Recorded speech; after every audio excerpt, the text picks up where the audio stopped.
So, communism. You might have heard this word from your teachers, parents, even your fellow peers. However, you might not know the actual definition of it. You see, there seems to be a common misconception that communism is bad. First, let's delve into the history. How did this concept start? Well, it all began with one simple book, the Communist Manifesto, written by Karl Marx and Friedrich Engels. Marx believed that capitalism was the root of all evil and that all of the world's problems, like poverty, injustice, and inequality, came from the rich. This was known as conflict theory, which proposed that the coexistence of social classes is based on conflict rather than harmony. Marx had this idea of a perfect society, in which wealth was redistributed so that there's no rich or poor. So basically, they would take the wealth from the rich and give it to the poor, until everyone was equally wealthy. This would mean that the state would control means of production, meaning that you wouldn't own anything you make or grow. Instead, the state would take it and give everyone an equal amount. You know, like if Robin Hood was a supreme leader with a serious case of perfectionism. This was known as communism. The goal of the Communist Party was to guide working-class organizations to their self-created democracies. Marx didn't really believe in a government presence, and he just wanted people to take care of themselves with one party to organize the communal resources, and make sure that everything ran smoothly. Anyways, you might be wondering, how the heck did communism become so popular? Unlike other things. Well, since the idea meant that everyone was equal, there would in turn be, in theory at least, less political corruption, the same social status, and the same rights as long as everyone worked together to support each other's well-being. However, this also meant that businesses could not thrive and prevail in their craft, and that there was absolutely no personal freedom. For example, say that you wanted to own more land to grow more green crops for your bakery. However, in order to get that land, you would have to appeal that to the dictator, who would then have to decide if you were worthy of that land, and then in turn give all the other bakers the same amount of land you wanted, therefore making your appeal moot. Let's turn our attention now to one of the most problematic parts about communism, the people. In order to actually have communism work, all the people have to A, be communist, and B, work. And we don't mean all the people in that country, though that does have to happen. We're talking about everyone in the world. All the non-communists would have to either be reformed or most likely killed, which would really suck since 75% of the world would have to die. The biggest reason, however, is that people are lazy. We're not trying to point fingers, but since everyone gets the same no matter what, people are going to slack off. It's like if a teacher had a test, but no matter what, you passed. So if nobody works, then the rights get even more restricted, forcing people into poverty. Many leaders of countries have attempted to transition into communism or the ruling of a communist state. This list includes, but is not limited to, Vladimir Lenin, Che Guevara, Enver Hoxha, Pol Pot, Kim Jong-il, Nikolai Ceausescu, Jyoti Basu, Nikita Khrushchev. and many others as well. The ones, however, that we felt made the most impact on communism were leaders Joseph Stalin, Mao Zedong, and Fidel Castro. In 1924, Joseph Stalin took complete control of the Communist Party, and by extension, the Soviet Union. He did this by manipulating people so that it was too late when they realized that everyone in power was under Stalin's influence. As a dictator, Stalin ruled by terror and purged all his enemies. To reform the Soviet Union, he forged collectivization, consolidating individual farms into large communal ones. Basically, Stalin made it so that farmers could not eat what they grew. Their crops would be taken in by the government and passed out to everyone equally. Anyone who refused to obey was executed, resulting in a lot of dead farmers and famine. An estimated 20 to 60 million people died unnatural deaths during his reign. After his death, the Soviet Union undertook a de-Stalinization process.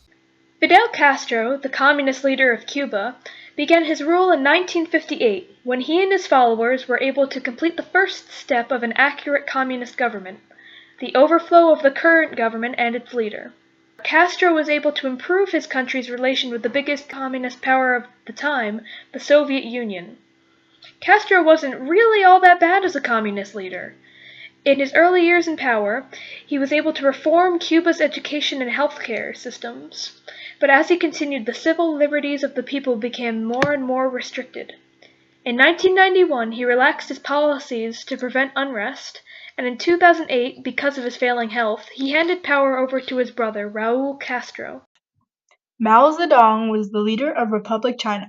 He founded the Communist Party of China in 1921. Mao was responsible for the Great Leap Forward and the Cultural Revolution. The Great Leap Forward was an attempt to turn China into more of an industrialized nation. Mao increased agriculture quotas and focused mainly on the production of steel. 45 million people died of starvation, suicide, and execution in only 4 years. The Cultural Revolution was an attempt to spread communism throughout China and put an end to capitalism. This revolution caused about 30 million deaths. An old philosopher and writer named John Locke theorized that humans were all born with a blank slate. He said that experiences shaped people, and if they were taught the core values, such as trust, honesty, and bravery, then they would always remember and use them. Locke explains how people should make up the government themselves. Karl Marx says that communism is where people all need to work together to obtain a common goal, which in this case is a utopia, so Locke would totally agree with him. However, Locke would disagree with the dictator aspect of communism, since he thought that the people had the right to overthrow and or choose their leaders. So Marx deserves a half point for this one. Another philosopher, Thomas Hobbes, had a theory about humans in general. Everyone was born with greed and selfishness, and without government, people would live a short, brutish life. So in order to keep all these hooligans in order, one supreme leader would be needed. Marx supports this theory by installing one head of the government, the leaders of the Communist Party, and making sure that all people have the same amount of everything, as was earlier explained. However, if every person is born with avarice and corruption, then communism will never work. It is human nature to want to have more and better things than people you know. One way or another, humans will never be able to share their things. In combining both Hobbes and Karl's theories, you can see how they contradict. Once again, another half point for effort marks. Communism has never really been all that successful. Really. Because of the people who don't want to work, most countries who are either communist now or were communist were really poor or in a state of unrest. To conclude, remember to share enough so that no one will get mad at you, but not so much that people will take you for granted, or try to overthrow you, or put you on a blacklist. And try not to collapse the economy either. That ends badly for everyone. Thanks to everyone who had the patience for sitting through our video. And thanks to Mr. N, who let us proceed with our shenanigans. And to Rachel, who had to edit the project together so that it could be presentable. Thanks for listening. Now I propose a theory which will be rejected by the rich. Communism, they'll protest it. The middle class will no doubt just reject it. They'll protest it. I don't like what they have to say. They make you work for little pay. Capitalism, I contest it. No matter how often they profess it, I detest it.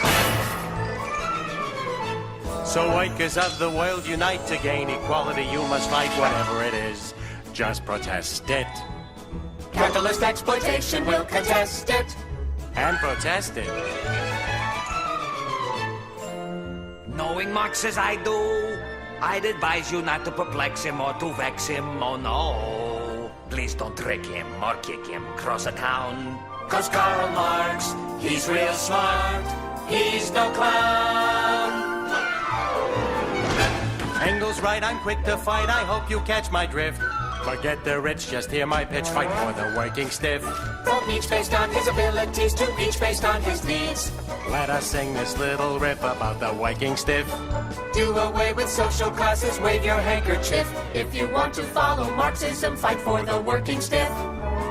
We're for the working stiff. That's what I'm thinking. We're for the working stiff. That's what I'm saying. We're for the working stiff. You ain't just kidding. We're for the working stiff. Oh, are you listening? The working stiff. The working stiff.